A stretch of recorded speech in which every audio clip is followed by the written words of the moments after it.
the 10th day, I went all carnivore. And it was like, energy, liberation. Wow, this works. I did it. Rebekah, how did you find Carnivore? The teacher from my youngest daughter mentioned something that I had to look up. Uh, Now, I have 5 children, and being American in Germany, I find it fun and interesting to introduce American tradition to the Germans. So when the kids were going through school, uh, I would ask the teachers if I can bring over pumpkin pie, my favorite. And because Germans don't know what to do with pumpkin, they make soups out of it. But pumpkin pie is something dear to my heart, and I thought I have to share this. So it came around that my youngest daughter, who I mentioned, maybe I'll tell that later on, she is handicapped. She was born with a deficiency, and so she's in a school for the special needs. And she was in her last year, and uh, I thought I haven't introduced her class to pumpkin pie yet. So it started in last year, March 2024, when I asked the teacher, "Hey, before my daughter is finished, can I bring over some pumpkin pie?" So I brought it over, and one of the teachers excused himself. He says, "I'm sorry if I don't eat from your pie. Right now, I'm not eating any sugar or starches or carbohydrates." And I look at him and think, "So what are you eating?" Uh, and I had to ask him why and what do you eat. Just a little background to the why is that in this time, it's also now the time again where there's a certain celebration called Fasching here in southern Germany. And then when it's over, it's Ash Wednesday. And then there's the 40 days of Lent till Easter. And in this time, Germans, especially around in the southern Germany, they take this opportunity to refrain from something. Some say, I'm going to not eat sugar. I'm not going to have alcohol. They'll refrain from something, even refrain from meat, different things. So this particular teacher was refraining from sugar and carbs. And now, being an American, and I'm talking to him in German, I think I'm the authority on English. I think I should know every term out there, especially that I'm tutoring also English, thinking I should know this. And he throws a term at me that I had never heard of before. Out of his mouth came bulletproof coffee. And I looked at him like, what? I understand the words, but I've never heard of that before. What's bulletproof coffee? And he looked at me and says, look it up. Okay, so that sent me down a rabbit hole of if you put it in Google, you put it in YouTube, what is bulletproof coffee? You know what's going to pop up. I had never heard of carnivore before. Never. I've heard of the Atkins diet before and thought it was not something good for you. I had heard here and there that too much meat is not good for you. So this was completely new. And that's when all the feeds came through thing. And then came one article or an interview. I think it was Kayla, but I might be mistaken. The title was Woman Eats Only Meat for 13 Years. And I'm thinking, she must be sick. I have to look at this now. She said that she did the lion diet and she was being interviewed. And through the interview, there was one thing that she said that really caught my attention because when the interviewer asked her, don't you get tired of eating meat all the time? And she says, health tastes so good. And I knew what she meant with that. Health tastes so good. And I thought, yes, because I personally know what it means to be sick and tired of being sick and tired. I know this. So I kept listening, and then through the feed, the algorithms that the computer spits out at you, I saw Ken Berry, Dr. Ken Berry, his wife, and all the other Bella and all the whole gang. And I just start watching it and listening. And what I really appreciated was Dr. Berry's explanations, because it's coming from a doctor. He understands the lingo when he reads things, and he can explain it in simple English. And then what really caught my attention was when Nisha got on his channel and explained this is, what do you call it? I knew I was going to forget words here. An elimination diet. And I've been on an elimination diet before. So if I may go back in time and tell my story, it started when I was living in California. I was 11 years old and I got strep throat. And up until then, I was basically healthy. Never saw a doctor. My mom is of the sort of, she reads Adele Davis and all the other books on vitamins and minerals and herbs, and we never saw a doctor. She just gave us vitamins, gave us good food, knew what's healthy, and we didn't need a doctor. So I only got my shots of the doctor. That was it. My mom always said, either you put money into good food or you put in money into doctor bills. So growing up with that mentality, then my mom didn't know what to do with strep throat, so I was given antibiotics. My first time with antibiotics. I noticed a difference after that and started complaining about itching in private areas.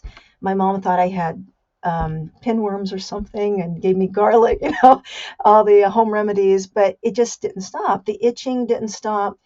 I got ringworm. I remember I was 12 years old and we had our pictures taken in school, and I had a Band-Aid across my neck. I had ringworm. I noticed my eyes weren't working right. We went to the eye doctor and he says there's nothing wrong with your eyes, but I just knew something's wrong. My nose was always itching and dripping. I was itching in the private areas. I was not feeling well. And that was my first experience with a doctor. A 12-year-old girl going to a male doctor. Nothing against male doctors, but for a 12-year-old girl going to a doctor, having an intense physical at that time, I was not cooperative.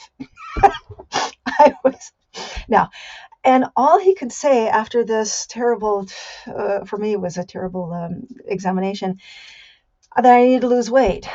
Okay, you don't have to be a rocket scientist to know that if you tell a 12-year-old to lose weight, that's not really good. But thankfully, I didn't go anorexic or anything, but you get self-conscious about this. And you're like, what is wrong with me? And the doctors aren't helping me. Then when I was 12, we moved to North Carolina. And anyone knows North Carolina, it's very humid. Very humid. And if you already have some candida growing in your gut, if you have any problems with mold, it gets worse in humidity. In California, we were always camping. We were always outside. It was dry heat. I always loved the outdoors. And in North Carolina, we always had to stay inside with the air conditioning. Then 14, 15, my mom noticed the symptoms before I did, because my dad has the same symptoms. My dad has reactive hypoglycemia. He had a 6-hour glucose tolerance test when he was young, a teenager. And so when my parents got married, my mom had to get used to always having food on hand, always having food around, and concentrating on healthy food. So when I had my first major event, I don't know, I didn't link it to low blood sugar. I was 15, sitting in high school class, 10 in the morning, sitting in class, and all of a sudden I just felt so weak. I started shaking, holding on to my desk for dear life. I didn't know what was happening to me. The school called my mom. She picked me up. I had lunch. I rested. Later in the afternoon, I go to the doctor, and she checks me through and says, there's nothing wrong with you. You're fine. Okay, so what was that, what I went through? And then, this odyssey of going to the doctors, having everything checked. I had all the allergies checked. My whole back was pricked 50 times of every allergen you can think of. No allergies. Blood work, nothing wrong with you. You're fine. Great. And so my mom finally asked, can my daughter please have a 6-hour glucose tolerance test? So even though I am scared of needles, I thought, I have to prove something. I have to do some kind of test to prove to the doctors that I have something to start somewhere. So had the 6-hour glucose tolerance test, which means in the morning you come with, not having been eaten, no food, no water, okay, fasting, and they check your blood and then give you a sweet drink, and then every half hour they check your blood. And this should go on for 6 hours to see how the blood goes, how it goes, the sugar goes up and goes down. After 3 hours, I was shaking, crying on the floor. This is not going to work. So the doctor stopped the test, gave me something to eat, and said, congratulations, you have reactive hypoglycemia. Okay, now what? Just eat more often. Great, I'm overweight, and I should just eat more often. Great. So my mom is the bookworm. She got books and books. The yeast connection explained why I have these symptoms. I knew I had candida. I just couldn't prove it and get the right medicine from the doctor. Hypoglycemia. Okay, so I got a book for that. It was interesting. They suggested the diet would be every 2 to 3 hours you should eat high protein. Now, I was raised in the 80s. I was born in 75. So the 80s, 90s, the information out there on what is protein, and also for a family, I'm one of 6 kids. So my mom always had to think, how do I feed my family? Basically, my protein, animal protein, was turkey, chicken, eggs, dairy. If for financial reasons we didn't go out to eat, but if we went to Burger King, I had a burger. That was the only time I had beef. I think my first pig picking was in North Carolina. We were invited to friends and had a pig picking. But otherwise, we had a lot of beans. We had a lot of Mexican food, beans and rice and ground turkey. Okay, the ground meat my mom bought was ground turkey. So I didn't grow up on beef. Uh, Eggs, yes, a lot of eggs. But otherwise, when I thought, okay, I have to have high protein, what do I eat? Peanut butter sandwich, tuna sandwich, egg sandwich, meat patties. They didn't really taste too good. My mom liked to spice it with a lot of herbs, and it's like, okay, I'll eat it. It was hard. Nuts and seeds. My dad ate a lot of nuts and seeds. Great. I knew that sugar wasn't good for me. The theory was you have to sneak in the sugar. So it says whole grains, oatmeal, would slow down the absorption of sugar. I got a book on glycemic index. These foods are low on the glycemic index. So you eat these foods, carrots, almonds. Because I got the name now, the label, you are reactive hypoglycemic, my mom could write a letter to all my teachers in high school, 6 of them, that to please allow Rebekah to eat in class, because at any time my sugar should drop.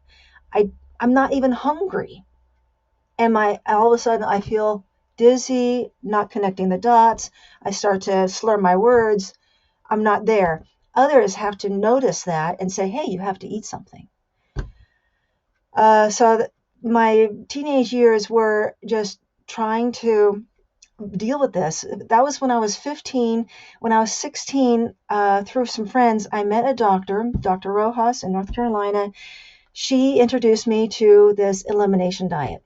So Dr. Rojas was a chiropractic, but she had learned kinesiology, and she used that to figure out what the body can handle. Now, there are different forms of kinesiology. She explained in a scientific way that I could believe, because there's some ways that a little off. So she says, okay, turn your arm, put it next to your leg. I was lying flat, put it next to your body, and I will just tug on the arm to see your resistance. Now, the tongue, she said, was like in your house, a circuit breaker. You have a natural flow of electricity in your body. If you put something on your tongue and then check the muscles, your body will tell you, communicate, this is something I like or something I don't like. It has nothing to do with psychological wanting something. So she says, I'll demonstrate. She put some salt. Now, we all know we need salt. Every body needs salt. So salt, and pulled on my arm. She couldn't pull it away. Okay, she says, now. She wiped it off, gave me something to drink, put some sugar, white sugar, on my tongue. Now, no one wants to be allergic to sugar. Okay, I am holding my arm, and she could pull it away. It was gone.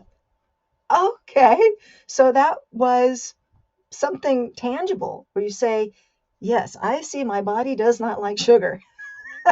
Not white sugar. Yeah, okay, it refuses. So she tested everything. Of course, I had this long list of things that my body said no, and this very short list of things the body says, okay, we can work with that. Things that were a no-no. I mean, of course, MSG, chemicals, every additive you can think of.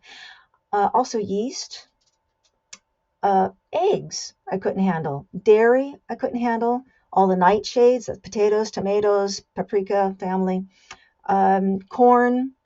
And I'm like, that's most of my diet. What do I eat?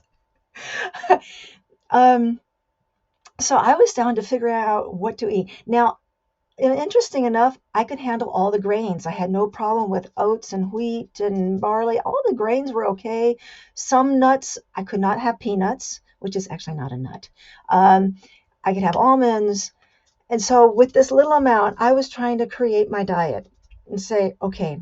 And otherwise, with the kinesiology and the chiropractic, getting things loosened up and the body works, I felt for the first time in my life, I felt alive. Because up until then, it was like I wake up tired, go to school tired, come home tired, do homework, fall asleep, and the day goes. And then I make it Monday through Thursday, and then Friday I'm sick. And then I recoup over the weekend, and then it starts again. Or I make it from Monday to Friday, Saturday, Sunday, I sleep and go back to school Monday. It was crazy. And finally, after this elimination diet, my body's like, I can heal. I had to take enemas. I had to take digestive enzymes and stuff. But I felt great. So the first time I felt, oh, this is what life is like. And then a teenager thinks, oh, come on, I'm feeling great. Can I please try this little food? I know I'm not supposed to, and then you eat it, and your body is all of a sudden so sensitive that it punishes you. Like, nope, I don't like this. I'm sitting on the toilet for hours, or I'm feeling sick. And I'm like, oh, that wasn't good. So that was a strong incentive to keep my diet. Now, interesting enough, Dr. Rojas said that you're not allergic to things. It's just your body can't handle it. So later, when your body gets stronger, you can add things back to your diet gradually and see if you tolerate them. And she explained the theory of the rain barrel effect. Your body's like a rain barrel. It can rain, the water goes in, and you can tolerate a lot. But that last drop will make it overflow. So you can tolerate food and environmental whatevers and stress until that last straw that breaks the camel's back, the last water, and your body is just overwhelmed and saturated. And you have to empty the rain barrel. So that was my theory. Okay, empty the rain barrel, feed myself with things that will nourish me. Okay, now time goes on. I'm 17, 18. I graduate from high school. I've learned German in high school, and I have this great idea to go to Germany. And she says, do that. That's the best thing for your health. Get out of North Carolina. This place is not good for you. That's be great. Go to Germany. So through an exchange program with friends, I come to Germany, and now I don't have my doctor anymore.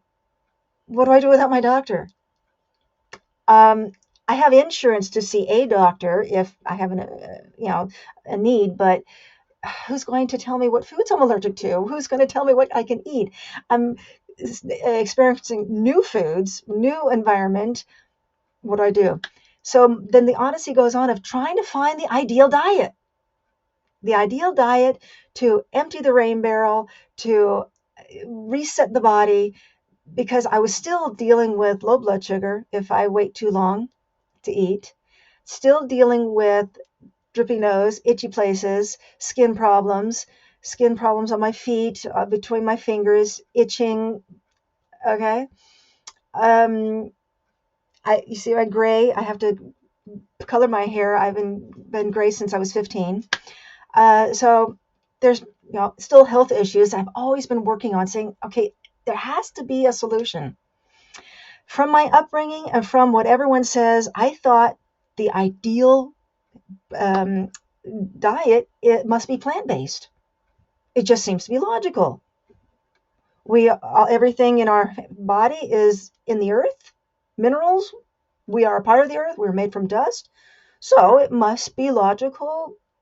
Fruit, vegetables, things. And meat for me was like, okay, if you don't have enough fruit and vegetables, meat can be something that can be added to the diet, right? It wasn't the main course. And then everyone telling you red meat is so bad, you're going to get sick from it. Okay. And then my upbringing, my mom never bought red meat. She, in her youth, hated the chewing. Okay. She's like, she never liked steaks. She never liked the red meat. She liked a lot of vegetables, and she was always, a picture of health. Okay. So here I'm looking for the ideal diet. I get married. I'm pregnant. And it's funny, with my first pregnancy, I remember what my mom did in her pregnancy. She always told me what she would read from her books, that liver is supposed to be the healthiest thing. It has all the vitamins in it. She learned that from a butcher. She was pregnant, had gone to a butcher pregnant with her first child, and the butcher told her, "Here, eat liver. I see you're pregnant, eat liver," and told her how to cook it. So when I was growing up, my mom, every now and then, I mean, I'm number 4, there's 2 more children, she would eat liver, and I couldn't smell it. It was like, no, I'm not ever touching this. I would get sick just smelling it. So I was like, I don't need this. But when I got pregnant for the first time, I'm thinking, I want my child to be healthy. I think I'll try liver. My husband's like, okay, I'll make it for you. My husband thankfully can cook.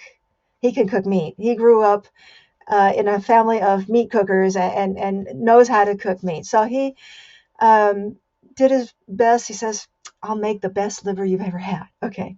And I sit there for the liver, and I couldn't eat it. I'm like, I'm sorry. I'm never making liver for you again. So now 25, 26 years later, in my odyssey of having 5 children, after the second child, I had to have my gallbladder taken out. I had gallstones. The doctors didn't give me any other solution. It has to go. Okay. I noticed that after the gallbladder was taken out, I guess something was better, because the first 2 births of my children were very difficult, and they had health issues when they were born. The next 2 had no health issues. They came fine into this world, and but I just felt there's something wrong with my body. And after my third child, I started fasting. I had a good friend who fasted. I got a book, and I said, okay, maybe this is the way to empty the rain barrel. I was still looking for that empty the rain barrel. Okay. So I'm fasting different ways, doing this, trying that.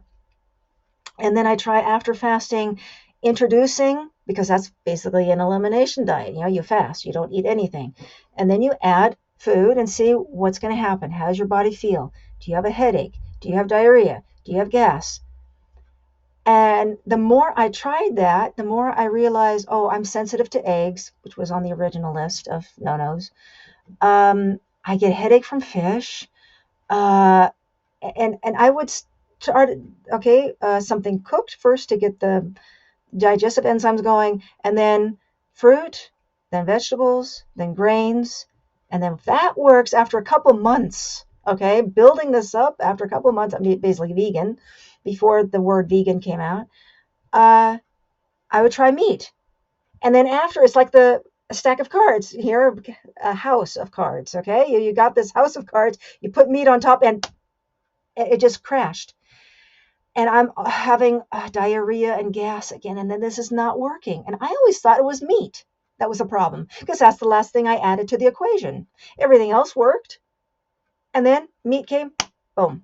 And I'm thinking, oh, maybe because I don't have a gallbladder, I can't digest it. That's the problem, digestion. And I was thinking, if I just do it right, if I just digest it right, if I cook it right, if I prepare it right, I can get this done, right? Had a book on 14 days raw vegan, each meal planned, everything. Tried that. First 14 days looked good. I felt great. Then I tried to lengthen it. I'm not doing good. Something's missing. I'm getting cramps in my legs. I'm craving things and I don't know what. I think something's wrong. Okay. And again, I think if I just digest it right, get the right combination, I can help myself. I can empty the rain barrel and feed myself. Then one year, 2015, this was a year after I had my uterus removed. Okay, this is now, I've had 5 kids, problems with my having my period. Finally, 2014, I had my uterus removed. 2015, I said, so I'm going to empty the rain barrel. I'm going to fast. And I fasted 10 days, water, 10 days. Even though with reactive hypoglycemia, this is the funniest thing, you can fast. If I don't eat, I have just this zero. I'm not up, I'm not down, I'm just here, steady. I'm tired, I don't have energy, but I'm alive. I'm not having ups and downs. So I can fast. So after 10 days, then I start my vegan. It's the summer months, really easy. Winter months come here in Germany. I just could never stay vegan in the cold. It just doesn't work. You're hungry. You're cold. It just doesn't work. Forget it. And then I had the worst depression ever. I've always had a little winter blues since 15, 16, when my whole cycle went off, But in North Carolina, what do you have, a winter there? No. But in Germany, you have winter, okay? In the middle of December, the sun goes down at 4 in the afternoon. You don't see it till 8 or 9 the next morning. It's cold, it's dark, and if it's not snowing, it's just gray. And now, so when storms come in, I notice when the air pressure went down, my blood pressure went down, and I was on the floor. So yeah, and this year that I really fasted, and I thought, now I'm going to go all gung-ho and try and do this right. I got the worst depression ever. Panic attacks, like I've never had panic attacks before. All of a sudden I have panic attacks, and I go to the doctor with a twinkle in my eye, like, chocolate's not working anymore. Do you have anything stronger? And he says, oh yeah, here's a prescription. This will help. But he didn't refer me to any psychologist, like any other health support, nothing. And I was scared to death to take this medicine, any antidepressants. I'm like, no, I read all what can happen, the other things. I'm like, no, I didn't take it. I went to another doctor who was more homeopathy direction. Yeah. And she gave me something. It kind of helped me to cry and release during the wintertime. I would go running and just get it all out, whatever was in there. But when the good weather came back, I was still having panic attacks. Still, the depression wasn't leaving like it usually did in the springtime, summer. It was like Jekyll and Hyde. I was 2 people. But this time, that bad person stayed.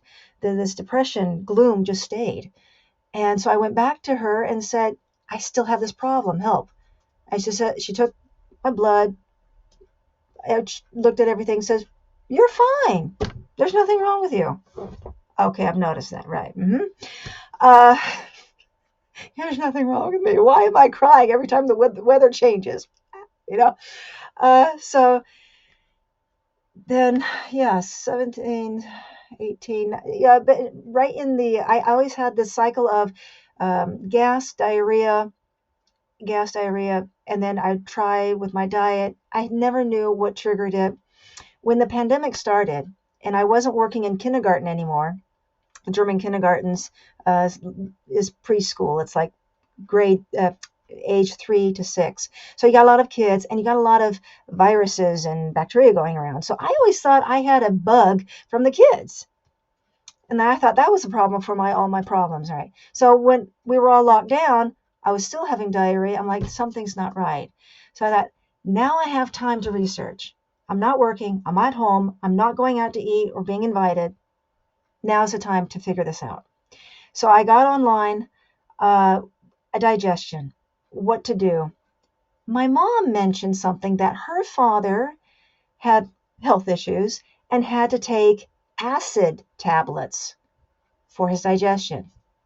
I'm like, maybe that's it. Because I had tried everything at on the counters for digestion, all these, natural things.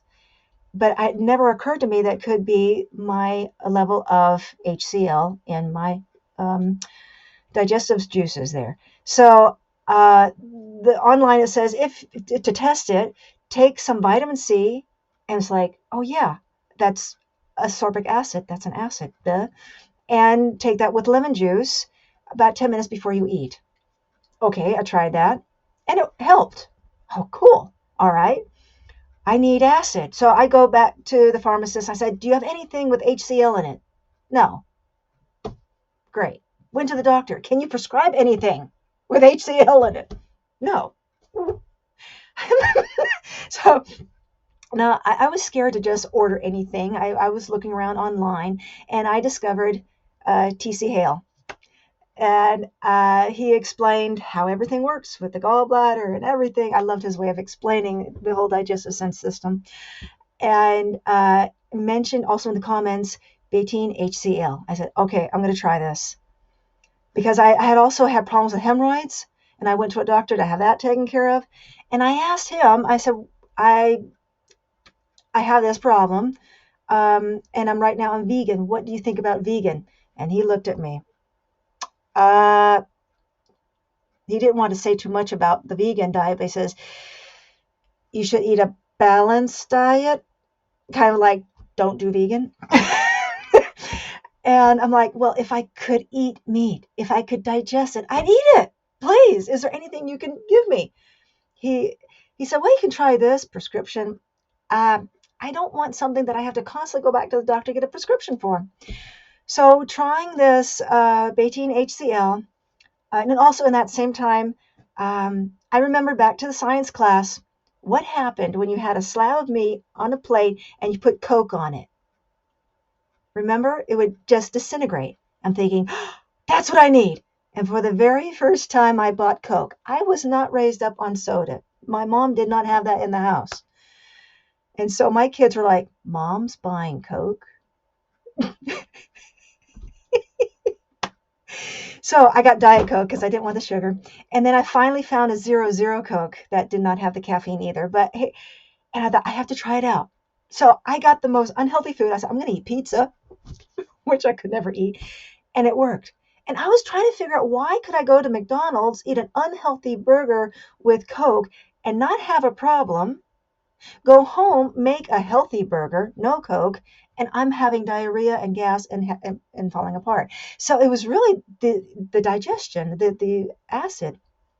So, okay, I was toying with the HCl. I was toying with the Coke, and in comes Bulletproof Coffee. Okay, we're up now to par with the day I learned about the Bulletproof Coffee, and I'm reading everything and watching all these things on Carnivore, and I'm thinking, can I do this? I don't have a gallbladder. I have reactive hypoglycemia. I don't know if I can do this. Okay, so because I had been on a low carb, low fat diet before supporting my husband. My husband is pre-diabetic and was looking for a way to lose weight, and he had been trying his own diets. So I was supporting him with low carb, low fat. All we ate was a lot of beans, chicken, and turkey. And uh, I had a problem with my blood sugar. I couldn't keep it. I said, I need carbs. That's not going to work. I need to eat every 2 hours or I'm having a lot of gas. This isn't working for me. So I was wondering, can I do low carb? Can I do no carb? Um, so, okay, I've tried everything else. Let's just try it. But I had to do it in um, stages because I knew I'm going to need to adjust. Um, no gallbladder. Hey, I can't just eat butter. This is not going to work. Uh, I'm not a coffee drinker. I had coffee for a while when I was really in deep depression to be able to get through the day and sleep at night. Didn't work. I just but I did get into decaf coffee. So I was like, okay, let's decaf coffee, put the butter in, see if I can get a little butter into me a little bit at a time. I was eating a lot of ground beef. Uh, a little, I would make patties and just eat a bit every couple hours. So, um, and I was eating salami and sausages and hot dog wieners, anything on hand because I know when my blood sugar goes down, I can't think. That means I can't plan. I can't think of what to eat. I just stand in front of the fridge and just get anything. So I had to have ready to eat things. I had a box of hot dogs that I could just take.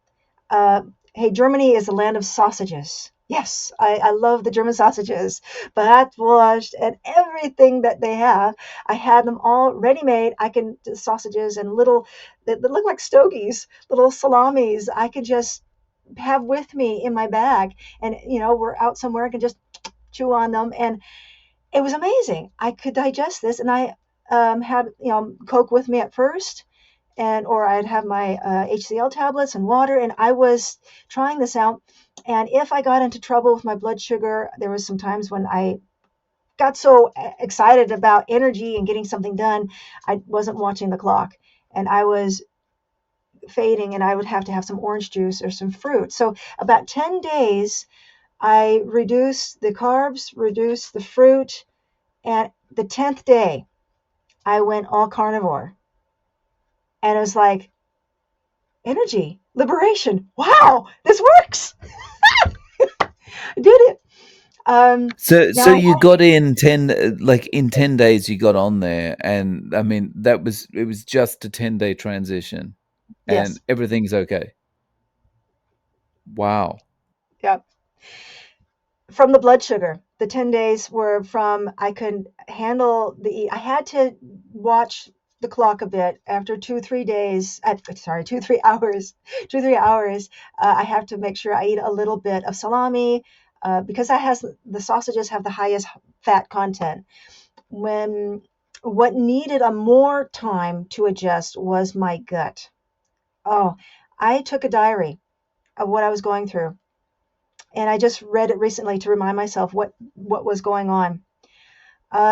2 weeks in, I started with the electrolytes because I felt low, and it made sense. Your blood pressure is held by two things, sugar and minerals. If one of them's missing, the other can hold it. But so that made sense. When my sugar fell and I didn't have the minerals, that's why I collapsed. But if the sugar is low, I can still hold it with the minerals. So I started with the electrolytes first thing in the morning. My electrolytes have no sugar or any additives in it, but it does have calcium, magnesium, which is alkaline. So I had to be careful as to when I would eat because I was taking HCl to lower the pH. I couldn't drink alkaline drinks. So I had to take the electrolytes in the morning, and that kept me stable until when I ate, maybe mid morning, 10 or so. I would have a small breakfast of meat, and then every 2 hours or 3 hours, I had to eat. I was afraid to start with anything for my gallbladder. There was something that should help with the fat. Wait a minute. Oh, is that ox bile? Thank you. So ox bile. But I was afraid to try it because since I had to eat every 2 hours or three, there was no window to take the ox bile because I needed the digestive juices to digest the food. That was more important to me than the ox bile. So that's how I had to work with it. And thankfully, I was home. I work from home. Once in a while, I go to the school to help there with homework, but usually I'm home and I could eat or take something with me. Okay, but my gut issue, I had everything from diarrhea to impact. I mean, I was giving birth to clay bricks. Okay, it was. I wasn't able to pass things. I had to use the enema, which I was used to in a cleansing diet. Okay, so I used that, and it took about 2 months for the gut to regulate and to see.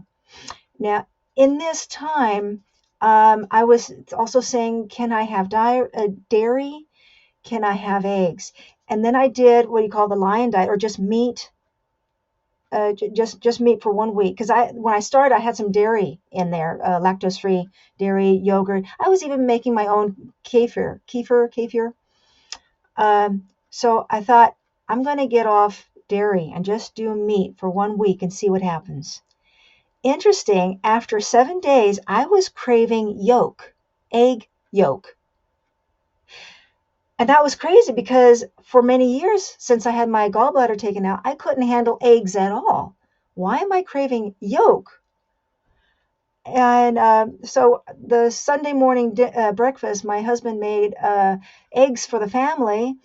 And I was like, I'm looking at the eggs. I want this. And I would nibble on it, see, can I eat it? And the egg white kind of turned my stomach, but the egg yolk was something my body says, yes, eat it.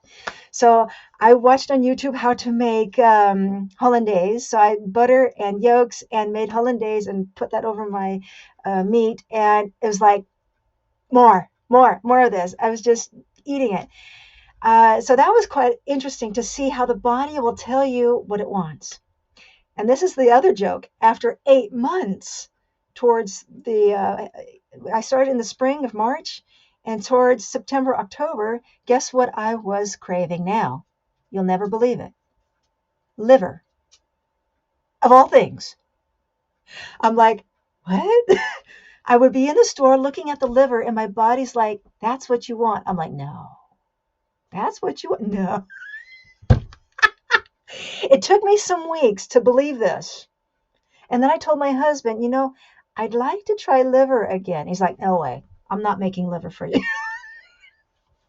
So on a day that I wasn't with my husband, I said, I saw liver on sale, calf liver. And I said, I'd like to have one. And I'm thinking I'm going to cut it up in 3 pieces and just try it. Not that I spoil the whole thing. I don't even know how to cook this. Trying to remember what my mom talked about, just remembering what did she say? How did she cook this? And I tried it with egg yolk and I tried it with mustard and hey, this isn't so bad. This is okay. And my body seemed to like it. And I tried it. And I actually I'm going to the store, going to the butcher. I'm finding out which butcher has liver and when they have it. They don't always have it. Getting a kilo of it, taking it home, cutting it and freezing it. And it lasts me like half a month because I'm eating it every day. So how long has it been? Like, when did you actually start? March 24? March. Yeah, the end of March. Yeah. Right. And so it's coming up on a year now. Wow. And so, like, in a day, what are you typically eating? Every day I cook up about 400, 500 pounds. That's a half a kilo of um, ground beef. Sorry, 400, 500 grams, right? You're Ground, you're yeah, st- ground. you're straddling North I know. America and Europe. Right. Oh, sorry. So 400 to 500 grams of uh, beef, and I would fry that up. I make little patties and fry that up every day If I don't finish it, it's okay, but it's a go-to that I always have something in the fridge. I always have a beef steak. I can go to Aldi and get individually packaged steaks. It's a really easy thing. Take it out. I have a gas grill out on the deck. It's covered, so minus degrees outside. I'm have my steak on the grill. Uh, Easy. I've never had such a simple cooking life in comparison to vegan. And then I supplement with that with pork, maybe sometimes pork ribs, or I'll want turkey, chicken, but I make sure I have at least one beef steak, and I have my ground beef. And like all the gut issues are gone? Yes, Nice. And like have you noticed other things? yes. So shortly after I started carnivore, I could have clarity of mind. It was getting springtime, so I expected my mind to get better anyway. So my husband was like, I'm curious to see when it's fall how you're feeling. So, fall time, gray weather, my husband and I were out and about, and he asked me, how are you feeling? I said, fine, I'm great. Look at the weather. My husband noticed more than me that he says, you're here. You're here. You're not zombied somewhere. You're not in bed all the time. You're here. I'm active. I'm doing projects. I feel great. So the depression is gone. My blood sugar. I don't have to worry anymore. I can leave the house and not worry about when am I going to get my next meal. Do I have snacks with me? I don't have to worry. If it goes beyond noon, that's okay. 1 o'clock, that's okay. By the time I get home, if it took a little later, I can wait until the meal is done. And I'm not the term hangry, angry and hungry at the same time. Gone. I'm fine. Oh, sorry, on that point, so like you don't have to have those small meals anymore. Like you can just have one meal a day or two meals a day. Yes. Of course, when you're home, you're in the kitchen. It's a habit to eat. So that habit's hard to break. But there were times when it was impossible to eat something. We were on our way somewhere or in the store or something, and that window, it was like, oh, it's been 6 hours since I've last eaten, and I'm fine. So yes, I can go longer stretches without food. I could fast, no problem, without feeling low. Yeah, amazing. Yeah. Those are the two main things that are gone. The gut problems, no more gas, no more diarrhea, uh, because I noticed when my gut had a problem, my brain had a problem. So if for some reason, like during the holidays, we visited uh, family, and I couldn't keep my diet, and I ate some bread.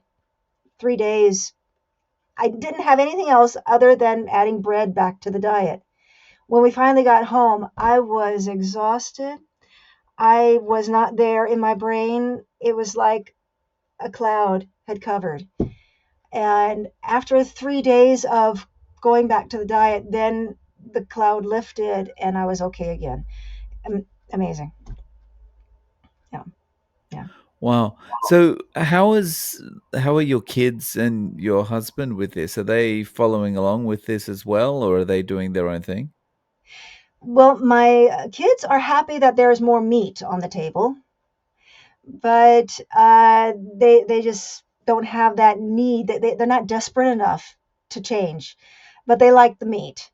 They're happy about the schnitzels and more meat on the table.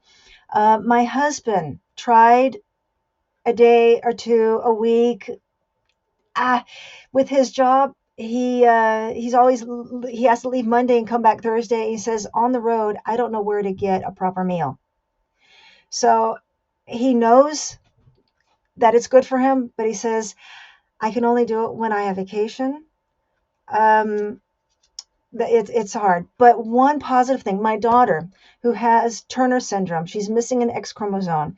She is overweight because she's not growing, and her she has low thyroid. So we were very concerned about her weight. She's 18, but she has the mind of a 12-year-old.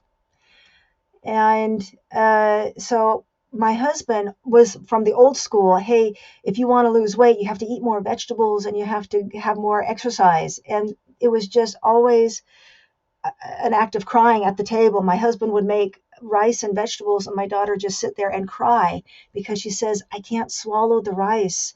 The gets caught in my throat. I can't eat this. And I don't feel well on vegetables. What do you eat? What do I feed this child? So I was able to convince my husband to let my daughter go carnivore and to just to try it out for a couple months to see how she does. And then I made a deal with my daughter. If you refrain from anything made from flour or potatoes, you can eat anything you like. You know? And so was doing more meat and sausage. She loves sausages. Okay. Eggs are fine with her. She doesn't have any other problems. It was just her weight. And it was interesting. The doctors told me that her growth, of course, without any hormonal help, she was very minimal. In this time, like 6 months that she tried carnivore, she grew 2 centimeters, 1 inch. She grew. Her body changed. She didn't lose weight because she grew. It just was proportioned differently. Her body's like, thank you. I can use this into what I can. She had skin issues, very dry skin. She had like red patches here, scrabby edges, and that cleared up. Even though she wasn't 100% carnivore, we just took grains out of her diet. Amazing. That's awesome. That's fantastic. So is she continuing with that? She's trying to. Uh, you know, children want to eat. I mean, it's so enjoyable to have something now and then. So she has her cheat day, and she really tries to keep the carbs to just one day or one meal every so often. And I said, you're old enough to see what's good for you and what's not. If you have diarrhea, if you have problems, and it's your responsibility. I put it on her because each person has to grow and take responsibility for their own body and say, I'll eat it or I won't eat it. But she's gotten a lot better. I'm very proud of her for when I think she's in her mind, she's not as mature as my other kids. She's the last child, and the others are more mature. They can figure it out more. But she's like, okay, I'm going to keep this because I want to be healthy. So I'm very proud of her. Oh, that's awesome. Yeah, that's really nice. Um, so if you were giving someone advice about starting with carnivore based on your experience, what would be the one tip you would give them to kind of give them the best chance of success? Information, information. Get as much information as you can. What helped me the most was listening to all the uh, experiences, listening to the information on correcting the lies of meat. That it's okay. You will live if you only eat meat. You're not going to hurt yourself. And this is the best way to empty the rain barrel. Hey, everyone goes on smoothies or this diet, that diet to reset the body. This is the best reset. So when you hit that low, like you can't go anymore, play something from Dave Mack, listen to an experience, listen to Dr. Berry. And that helped me to get on to say, okay, keep with it. Because an elimination diet is your chance for your body to repair. And as someone said before, when you have construction going on in your body, you're going to have roadblocks. Your body's going to say, hey, this is great. Now let's use this energy to repair. And you're going to go up and down with a cycle. So let your body heal. Don't cut it off. Don't take the meat out too early, or they say the bread out of the oven too early. Let your body go through the cycle, let it heal, and keep yourself informed. Work with your body. Nice. So Rebecca, do you have any way of reaching out to you if people want to get in contact? Only email. Only email. I will put your email in the show notes. And yet, thank you so much for coming on and sharing your story. I really appreciate your time. Thank you. Thank you so much.